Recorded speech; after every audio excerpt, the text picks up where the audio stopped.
Warahmatullahi wabarakatuh.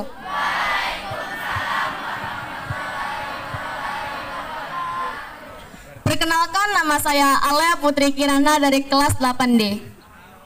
Yang saya hormati Al-Ustadz, Ibu Kepala Sekolah, Dewan Guru, dan teman-teman siswa-siswi SMP Negeri 1 Banyuasin 3.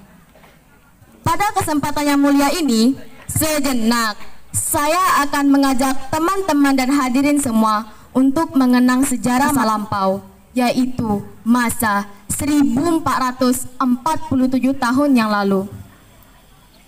Pada saat itu, manusia dalam kegelapan dan kehilangan pegangan hidup. Pada masa itu pula, ada suatu masa yang dikenal dengan masa periode tahun gajah.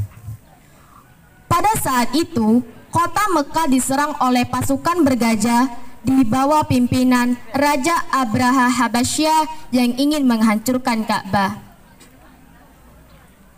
Dengan kebesarannya, Allah Subhanahu wa Ta'ala menghentikan pasukan tersebut dengan mengirim burung-burung ababil untuk menjatuhkan batu-batu yang membawa wabah penyakit. Kejadian ini terjadi pada 12 Rabiul Awal atau sama dengan 20 April 571 Masehi. Atas izin Allah, lahir seorang bayi laki-laki dari ibu yang bernama Aminah. Lahir sebagai yatim karena ayahandanya yang bernama Abdullah meninggal dunia pada saat yang bersangkutan berusia 7 bulan dalam kandungan. Kelahiran bayi tersebut disambut dengan penuh kasih sayang oleh kakeknya yang bernama Abdul Muthalib. Bayi ini dibawa ke kaki Ka'bah dan di tempat suci inilah sang bayi diberi nama Muhammad, suatu nama yang belum pernah ada sebelumnya.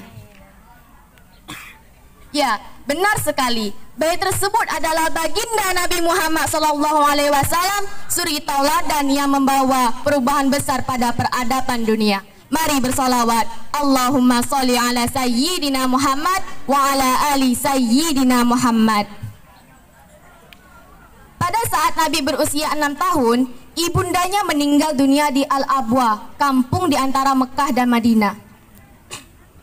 Kemudian Nabi diasuh oleh Ummu Aiman, hamba perempuan bapak Rasulullah SAW, dan dibiayai oleh kakeknya Abdul Muthalib.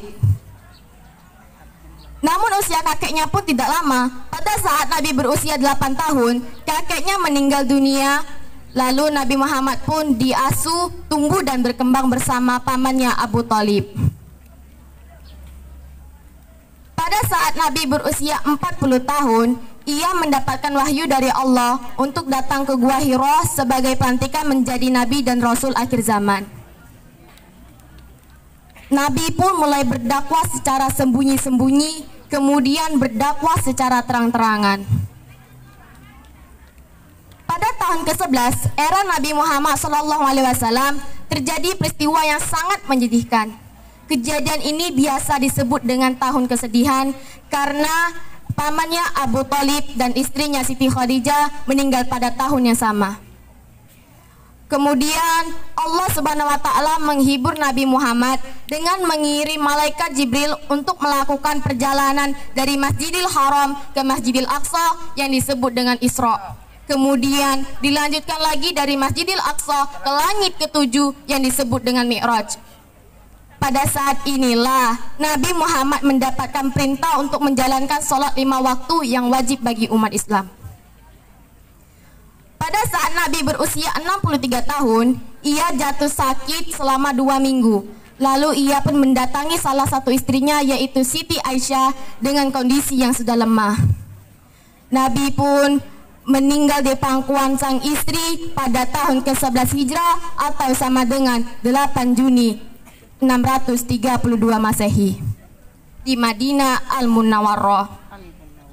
Dalam proses menyebarkan ajaran Allah, Nabi Muhammad sudah menunjukkan sifat-sifat yang patut diteladani. Apa saja sifat itu? Sifat utama Nabi ada 4. Yang pertama, sidik, yang artinya berkata benar. 2, amanah, yang artinya dapat dipercaya. 3, tablik yang artinya menyampaikan, 4 fatonah yang artinya cerdas.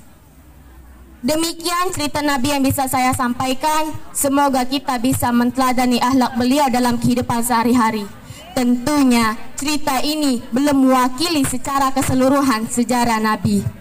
Terima kasih atas perhatiannya. Mohon maaf bila ada kesalahan. Kepada Allah saya mohon ampun. Saya akhiri. Wabillahi taufiq wal hidayah. Wassalamualaikum warahmatullahi